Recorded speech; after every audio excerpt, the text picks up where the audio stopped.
Hey there, friend. Erin Chase here, and you are watching or maybe listening to the Erin Chase Show here, where we chat all things intentional living and trying to find that ever elusive balance in our busy and overwhelming lives. And this morning, I want to chat about the mornings. No, this is the afternoon. Oh my gosh. This afternoon, I want to chat about the mornings and what we can do to make those smoother, especially now that we are in back to school season. So if you're catching the replay, type the word ahead, AHEAD, into the comments, and I'm going to go through a whole host of things that you can do, sort of make ahead style, and keep in your freezer. And I'm going to outline all of those and kind of step by step walk you through them. I'm not going to do a demonstration today. We do have a lot of kind of make ahead content available with our Dinner Made Easy show, which happens on Thursdays. But for today, I'm just going to talk you through it. So if you're catching the replay, you can also type the word ahead here in the comments on Facebook. You can do that if you're with me live or on the replay. If you're watching this on YouTube or listening in the podcast player, look in the show notes or the description below for links that I will be referencing throughout today's episode. It's all about making mornings easier. Okay, Shelia, did I say that right? Thank you. Hello. Thanks for joining. Jan, hi. Glad you guys are here today. So with the Erin Chase Show, I like to just help inspire intentional living. And I think one of the ways that we need that most right now with this busy back to school season is preparing ourselves in the morning. Now, I am not a morning person. I have not been a morning person. I want to go ahead and just say my whole life. I used to work second and third shift in a hospital years ago. Like, I wanted to be awake in the middle of the night. And then I had kids, and like, they make you wake up early, and I'm over it.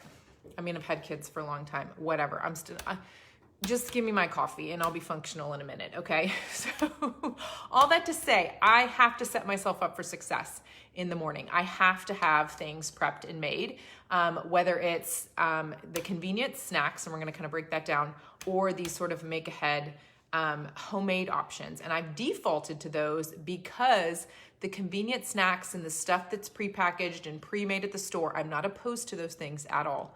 I do buy those things, but I balance those things with make ahead things that we do at home. And I do that for health reasons and for budget reasons. Buying in bulk is one thing. I have to buy in bulk with feeding 2 teenagers, a preteen, and a very hungry 8.5-year-old. How old is Austin now? Oh my goodness, I don't even know. But they eat a lot. And I need it to be easy in the morning. And so I balance that with these sort of grab and go options for lunch boxes and for snacks and for breakfast, as well as the kind of the make ahead option. So I'm gonna share. But I wanted to set this up of like, if you find yourself spending too much money on packages of goldfish and packages of cookies and whatever, all those things, how you can balance that. Again, I'm not against those things, and I'm not against that convenience, but it can be a real budget buster. Okay, so a little bit about how this works. I think that you've got to take on the mindset of being intentional with your food and your food dollars. Just as I've shared here, you want to be intentional because those things are expensive and because we need to be watching our food budget, especially right now. I went over all of this in July. Go back and listen to the episodes of the Erin Chase Show from July where we talked about inflation and how to get around that. I think this is one way to balance that, especially with the high temptation that we have right now to just default to those kind of bulk snack packs. Again, this is about balance. This is about being intentional. So thinking about the cost and convenience and thinking about kind of batch cooking and batch baking and what does that look like for specifically the morning time, whether that's breakfast or possibly for lunch boxes. So the things that I'm going to explain, I'm just going to give you an overview of this. So you're going to learn a lot here. So stick around with me if you're live. If not, you can catch this replay later. We're going to go over make ahead breakfast tacos, make ahead, I have my notes, I don't want to forget anything. Make ahead sandwiches, like quick breads and muffins, cookie dough. That's more of like an after school snack thing. But if you want to eat cookie dough for breakfast, I'm not gonna judge you. And then Smoothie Packs. And having those couple of things on hand, and there, there's other things you can do. This is not meant to be like a freezer meal thing. We've talked about that already this month. This is really setting you up for success for the morning, whether you're like me and just not a morning person, or really you're just trying to cut your grocery spending and your overall food costs, feeding little people all the time, especially when you're in a hurry, like we are again now. At least I feel like I feel like we went from we went from pandemic speed last year to medium speed, because half of things were canceled last school year, to summer speed, which is slow, to warp speed, whoosh, all of a sudden, here we go. So anyways, all that to say, we need a plan of attack. And so that's what I wanna share with you, why this works. It works because you can grab and go. It works because it's convenience that you've set yourself up with. Does it take a little time to do? Yes, time versus money, right? It's the age-old debate. But it's worth doing because I do think some of the options are healthier, and you will absolutely save money on food when you kind of do it this way. So breakfast tacos, what does that look like? Okay, if I have all of this on the $5 Dinners blog, and this morning I went through and pulled a whole bunch of blog post links to all these different things that we're going to talk about. So if you type in the word ahead, being like one step ahead, I want you to be ahead.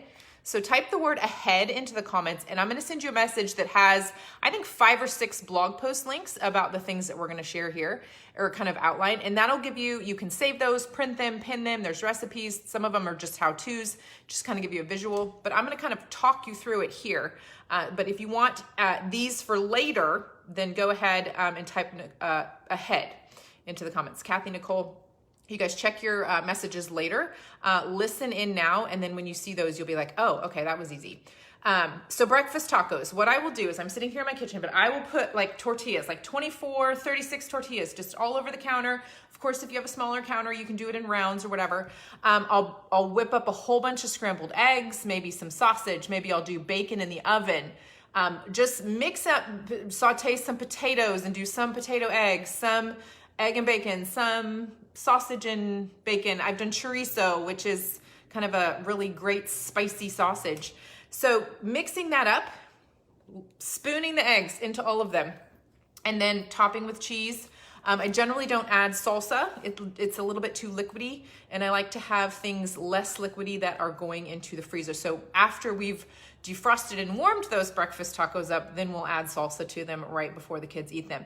So what I will do with them is I will wrap them individually, either in wax paper, parchment paper, or freezer paper.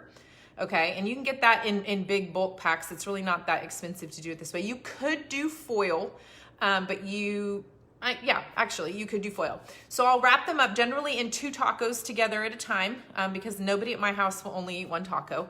But if you wanted to individually wrap, you could. So let's just go with foil will work too. Foil, parchment, wax, or freezer paper. Any of those things, we're gonna wrap 1 or 2 at a time. Once they're wrapped together, you just kind of roll them up like a burrito in the paper. That's really to protect the tacos from any freezer burn or things like that. And then into some sort of a container. If you're making enough, you could even use like a boxed container, or into a bag of some kind, really just to keep them together and organized in your freezer. So when you're ready to defrost them, what I generally do is wrap them in a paper towel, which we don't really use often. We had some last year when we had a puppy, but really paper napkins is what I like to wrap them in. And then I will run them on the defrost for a little bit on the microwave, and then run, even a 30, 45 second regular microwave cycle to warm them up all the way. But you want to wrap it in that paper towel or paper napkin to help control any extra moisture that the tortilla or ingredients would have taken on as it was frozen and then as it's defrosting. Okay, it's not going to be much, but wrapping it in the paper towel will help. So that's breakfast tacos. Breakfast sandwiches, basically the same thing. You're going to start with a bagel, an English muffin. You've got, you could grill little sausage patties. You could do bacon, cut in half so that 2 pieces of bacon lie together on the bagel. Now, when it comes to the eggs, what I like to do with eggs in breakfast sandwiches is I will bake the eggs in a muffin tin, okay? So spray the muffin tin, like, 12 or 24, however many you're doing. Spray the muffin tin with nonstick spray, crack an egg into each of the little wells, and then bake it for a couple of minutes until the egg is cooked through. If you want to add a little seasoning to the egg, just sprinkle it right on top, and the seasoning will bake into the egg as it bakes there. And then you have round eggs to go on your round breakfast sandwich. How perfect is that, right? Hit me up with some hearts if you think that sounds amazing and you're ready to go ahead and do that and get your breakfast sandwiches made. So however you want to do that, you can add a slice of cheese before you freeze it. You can add a slice of cheese when you're, defrosting and then reheating it in the microwave. Either way, if you wanted to add, mashed avocado or salsa or another sort of, I like Dijon mustard in a breakfast sandwich. Does that sound weird? Those things I would add after I've warmed them up. Okay, so same story. You're gonna wrap it in a paper towel or paper napkin, defrost it in the microwave. And I don't wanna give you exact times because it's gonna depend on your microwave, and the breakfast sandwich is a little bit thicker than two tacos would be. So the times are gonna be a little different. Just, give it a few rounds and you'll figure out exactly what times you need for the defrosting and then for reheating. So breakfast tacos and breakfast sandwiches are very similar in the way that you would kind of defrost and reheat those. Irene, I love that. Silicone muffin tins are going to be perfect for baking eggs into that round shape for your sandwiches. So I love that. Good tip right there. Okay, next is going to be, which one should we do next? I'll go in order of the links that are in the message. So if you want all of these links that I'm kind of explaining here, type the word ahead. Cheryl just did that. If you're wondering why Cheryl's typing the word ahead in the comments, she is not crazy. She wants these links. So type the word ahead into the comments and I will message all of this to you. It's just a bunch of links to the $5 Dinners blog that has more information about these. Some of them have recipes to help give you ideas and, getting going with some of these make ahead options. Okay, baked items. This is my go-to because my people eat so much food, so much. So we do a lot of muffins. We do a lot of mini muffins. We do a lot of the jumbo muffins, the Texas size muffins. I'm from Texas, so that's what we call the giant muffin tin, the Texas size. So Cheryl, you're not crazy, girl. I got you. Quick breads, zucchini bread, banana bread, chocolate chip banana bread, like whatever it is. I like having those quick bread options as grab and goes for either breakfast or for lunch boxes. And really, if you let's say I will bake a couple loaves of banana bread, slice it, and then freeze it after I've sliced it. Okay, so just bake it, let it cool down, eat one, bake two more so you can put them into the freezer, okay? At least maybe we'll eat two around here. Bake however many you need to bake. Banana bread's easy. You're making up a batch, might as well make up 3 or 4 batches. So once it's cooled down, slice it, and then I generally lay it flat into baggies, or you could do a box or a container with a lid with some wax or parchment paper in between so that the breads don't stick together, so you can quickly grab them. Quick breads and muffins will thaw very quickly. So if you wanted to take a quick bread or a muffin into a lunchbox, you don't need to do anything. Just put it in the lunchbox frozen. By the time lunch rolls around, if your kiddos are at school, then it'll be ready for them it'll be kind of back to room temperature. If you're homeschooling, just pull them out in the morning and leave them on the counter. The quick breads and the muffins will be, back up to room temperature by the time you're ready to have them for lunch. If you are going to eat them for breakfast, I would do the same thing, a defrost, and then just a quick zap in the microwave to just defrost it and warm it up. Because if you're pulling it out at 6:30 frozen and you need to be eating it by 6:45, which is about when we're having breakfast, it needs to be, it won't warm up fast enough on the countertop. So go ahead and use the microwave. If you have a toaster oven, you could try a slow, 200 degrees, but I think quick breads would dry out pretty quickly if you did a slow oven, for even a slow oven being 200 degrees. Like a countertop oven, what I'm talking about. I just think that it would do that. You could try it in an air fryer. If you have an air fryer, you could try warming it up on the lowest option But then again, you might dry out the edges too much. So that's why I recommend for quick reheat of a quick bread or a muffin is just using the microwave. Again, you could wrap those in paper towels or paper napkins if you wanted to keep all that nice moisture in the baked goods. So that's that. Again, ahead, type the word ahead into the comments and I'll message you the blog post links for all of these goodies that I have are all up on the blog, but I've kind of brought them all together for you in this episode of the Erin Chase Show, my Tuesday Live. So next is going to be smoothie packs. Ooh, Cheryl, thank you. Great idea. Wrapping it in the foil and putting it in the air fryer would totally work. That'll keep it from drying out for sure. Good one. Thanks for sharing that, Cheryl. So moving on to smoothie packs. So we love a good smoothie. I've got teenage boys who are like, let me bulk up. So we're getting into protein powders and things like that. And so that's a great way to get the protein, of course, and the fruit and whatnot. So make ahead smoothie packs are a lifesaver in the mornings. It's grabbing one thing, dropping it into the blender with either milk or water of your choice, and then just in any powder if you were adding that, and then you just blend it up. It's really so easy. So the idea here is you take the ingredients that you would put together into a smoothie and you put them all together into like usually a sandwich size baggie or a quart size baggie, depending on how big your blender is gonna work. So what I'll do is I'll break up a banana into like thirds, plus a couple strawberries, maybe a couple of mango chunks, and then I'll make these packs of, our favorite actually is mango, strawberry, banana. So that's what I would do.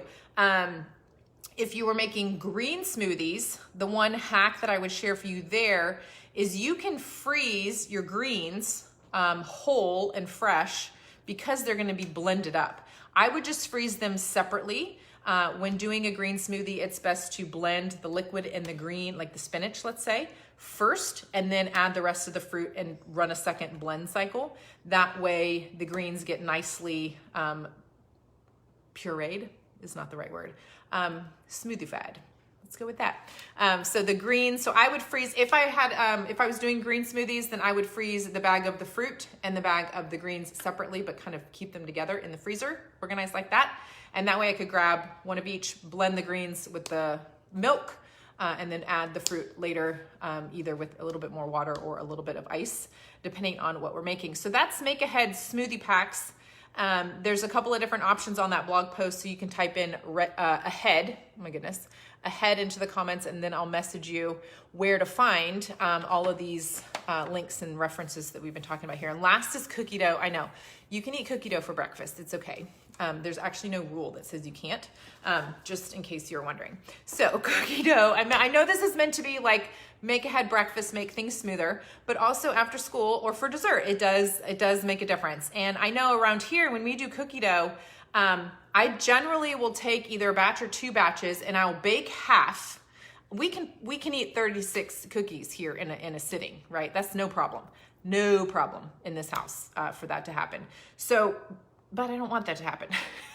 I mean, maybe, depends on the day.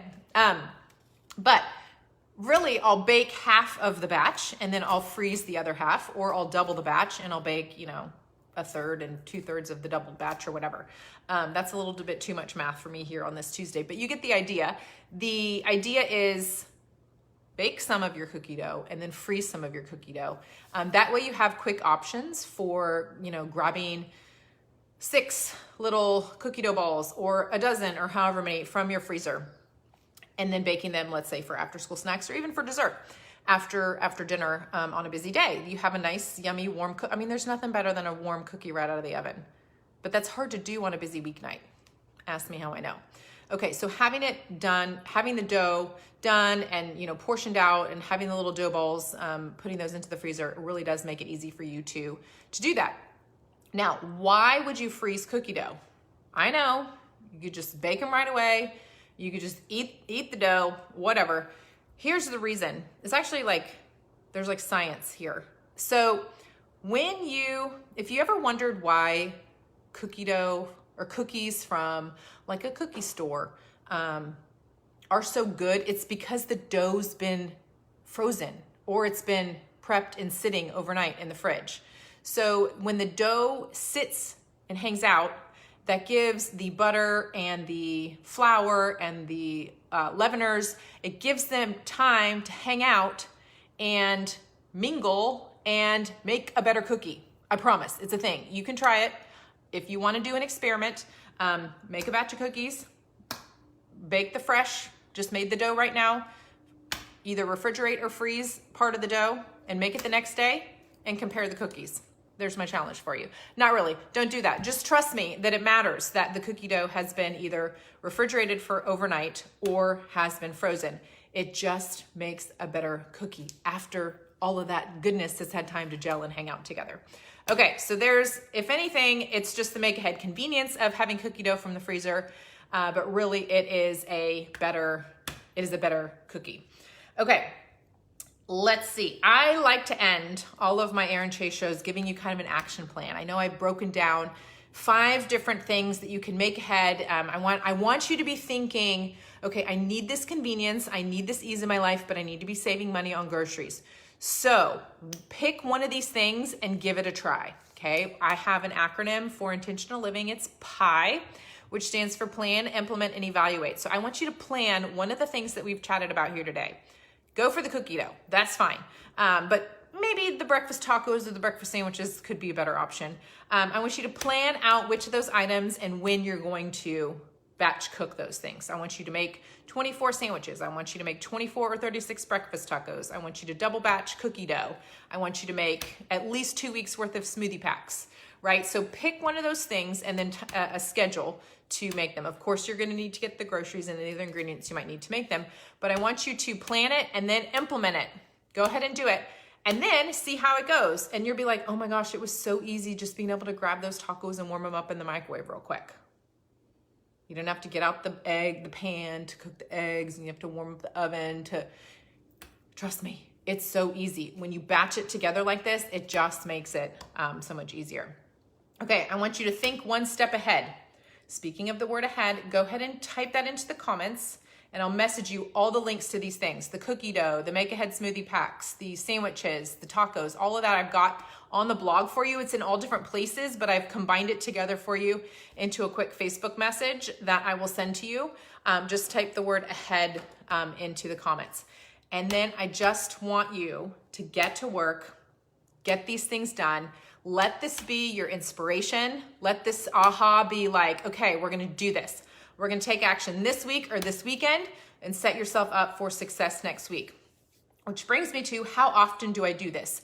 It really kind of depends on, I guess, I don't wanna say the mood of the family, but kind of like what we're into. Like we were into oatmeal big time in the spring. Nobody's wanted oatmeal. So I haven't done oatmeal packs, right? So like, it kind of depends on the ebb and the flow. We've been back in with like quick breads and muffins and things like that. So every couple of weeks, 2 to 3 weeks, if it gets beyond 3 weeks, then I start to get antsy in the morning because I'm like, I need easy, I need convenience. I haven't had enough coffee yet. So it's usually every 2 to 3 weeks that I'll batch prep something, anything from this list here and other things as well. So that's kind of my cadence, but you'll fall in, once you kind of get hooked onto this concept, you'll fall into kind of the routine and the natural rhythm that fits with your family. So I don't want to say you need to do this every Sunday or you need to do this every 2 weeks. Like go with what's working with your family, but ultimately it comes down to setting yourself up for success, especially during these busy back to school mornings. So that's what I got for you. Think one step ahead. I want you to feel accomplished, and I want you to get to work in the kitchen and making a couple of these things in advance so that you have options, those good convenience options for you for the busy morning. So that is what I got for you. Please subscribe. If you're watching live, you can get notifications here for when we go live. It's generally around 2 o'clock Central Time on Tuesdays. And then of course we have the replays that go up onto our YouTube channel as well as onto the podcast players the following Friday. So this Friday, this will be up on YouTube and out onto the podcast players. Of course, you can subscribe either of those places to get more great episodes and ideas and hacks about intentional living and just really trying to make your life easier, both in the kitchen. We've talked a lot about the kitchen and food the last couple of weeks, but we also talk about goal setting and other things. You can always check out those past episodes on the videos tab here on Facebook, on our YouTube channel, and the podcast player has all of the episodes going back the last 2 years. So you can check those out there. All right, my friends, that is it for this week. It's bye for now, and we'll see you again soon.